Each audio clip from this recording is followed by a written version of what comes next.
History of MMM, how it all began. Starting up of MMM, in 1989, Moscow Executive Committee in Leninsky District registered MMM as a cooperative society. It is in Russia. A few words about the leader.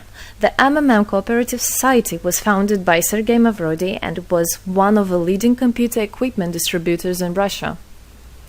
Sergei Mavrodi, having a degree in maths, worked as a programmer and took part in the development of the first operating systems. A few words about his decision to make his own company is the fact that having worked as a simple worker from 8 to 5, he understood that freedom is the most important for him, because that work of 8 to 5 is literally a slavery. At any point, at any time, the company can throw you out and you'll be left without nothing, although you could have worked in that company for years and years. So he realized it. This is why he decided to create his own child, and he knew whatever his efforts will be, it will come back to him in form of dividends and income. Free of charge travel campaign. In 1992, the brand became universally recognizable after Mavrodi offered several times to all the residents of Moscow a day of free of charge travel in metro, Moscow subway. Pretty smart. Birthday of MMM. On October 20, 1992, the joint stock company MMM was registered. In fact, it is a birthday of MMM in the traditional form in which people got used to consider it. The shares of MMM on sale. February 1st, 1994, the shares of MMM went on sale, and people immediately began to buy them. Moreover, the company willingly bought them back on a new, higher rate, which grew very fast at about 100% per month.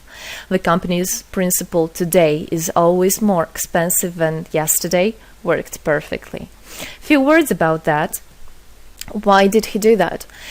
As you might know, in 1991, the Soviet Union fell. So if until at the time of the Soviet Union, everything that there was in the country, like properties, different companies, or whatever that was bringing some goods, was national. So any person of the country was entitled to have a share of that production, of that company. Everybody was equal. But when the Soviet Union fell, what it meant is that all the companies, all the properties had to be privatized. So you can imagine there is a company, a huge company. People worked there for years and years. And at one moment, there comes a person and says, all that is mine. Yes, this was the case. And obviously that information, that laws about the fact that it was possible to privatize was kept only for a small group of people for obvious reasons. So a simple worker who worked in that company for years and years or all his life didn't know he can actually come and say by law that that is his. So what genius idea Sergei Mavrodi had is to sell these shares to gather the money of the people, and with this money to buy those companies. So basically, if a person has an MMM share, he would have had an exact share from the company that Sergei Mavrodi bought. For example, a company from oil and gas or something else. Obviously, he knew perfectly which companies are worth it and which companies were not. There was quite a battle there. So as you can see, his idea was great, but let's see what happens. Government is trying to hinder MMM's activities. Surprise, surprise. Planned by the Russian government, MMM 94 was intentionally collapsed. It began when tax inspectors accompanied by OMON officers passed through the crowd of depositors and went inside the central office of the company to give a notice about the planned tax inspection. Right. So obviously, the small group of people that I was talking about is the government people, is the people that have connections and so on. And they wanted, obviously, all that money, all those properties to be kept in their hands. This is how the nowadays oligarchs were made. At that moment, they had nothing. In one day, they got loads of money. And now you can know them as very rich people who made their money on the back of a nation. So obviously they did something just to provoke some panic going through the crowd. Obviously, for any financial institution, a panic is really bad. As I remind you, at that time, MMM was selling shares, was a share stock company, let's say. Mavrody's arrest. Sergei Mavrody was arrested on tax evasion charge. Really lame excuse. It wasn't at all like that.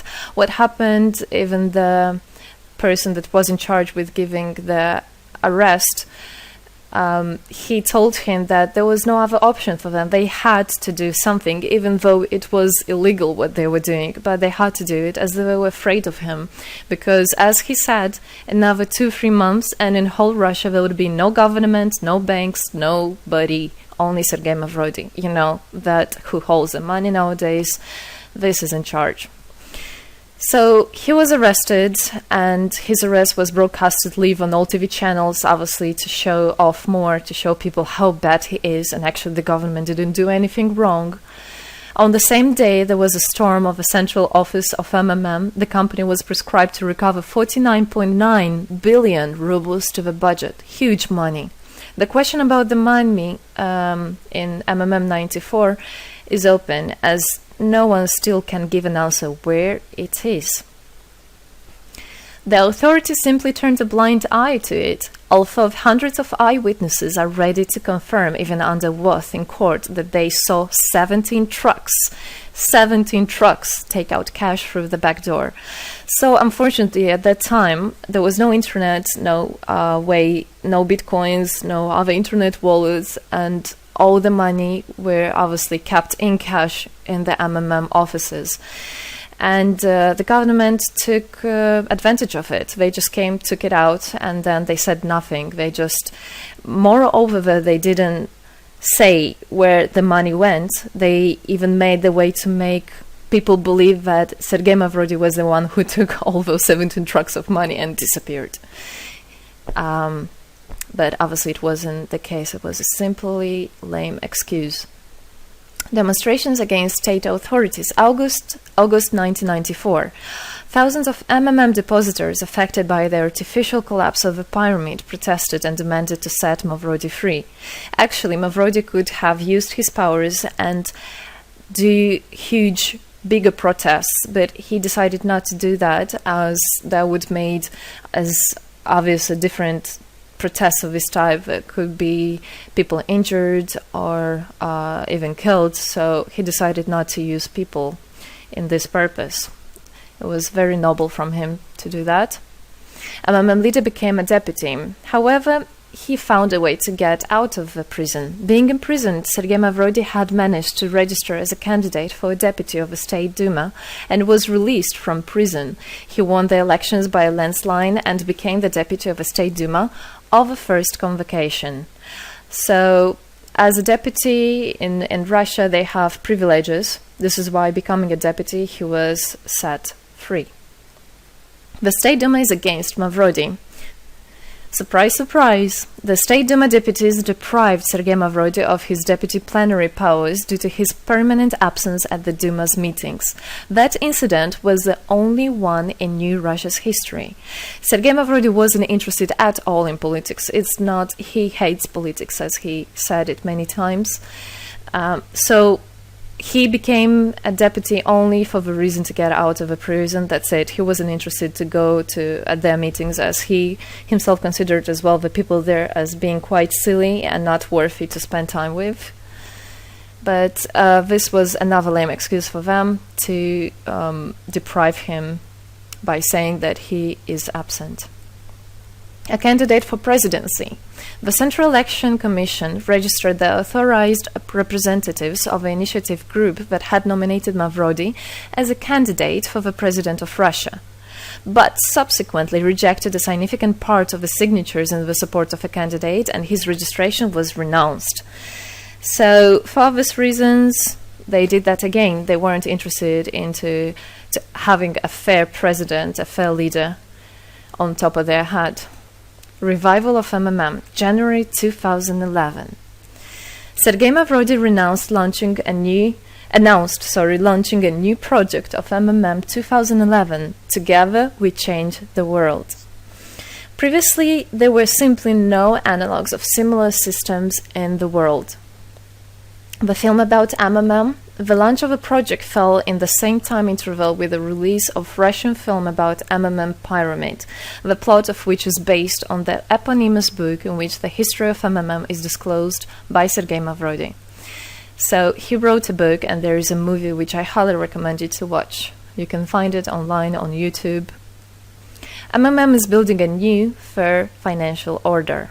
June 2012, the activity of MMM made a lot of banks collapse and a huge outflow of funds from deposit accounts happened. The system numbered more than 35 million members at the time.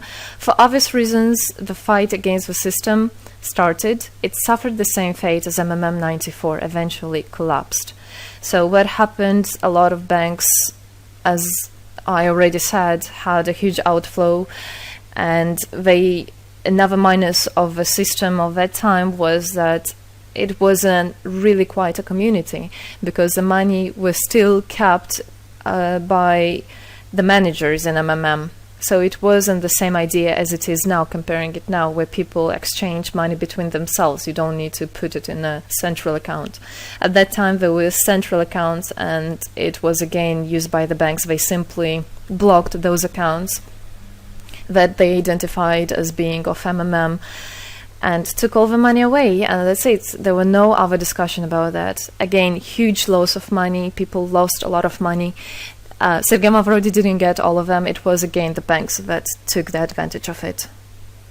MMM 2012 is just the beginning. I'll be back.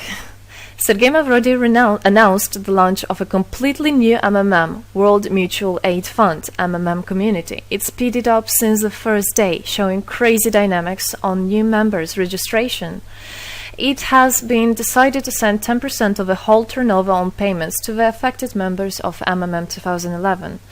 So again, another genius idea. In order not to make central accounts, in order not to gather the money somewhere, now the money are spread directly between participant itself. You can just check in your account online whom you should transfer the money to. So MMM now is connecting all the people between themselves and exchange, so that they can exchange the money and get benefits of it. It's amazing and it's crazy, but it is true. MMM is growing. Some short facts. 2012, MMM started its development in India. It had great, huge developments.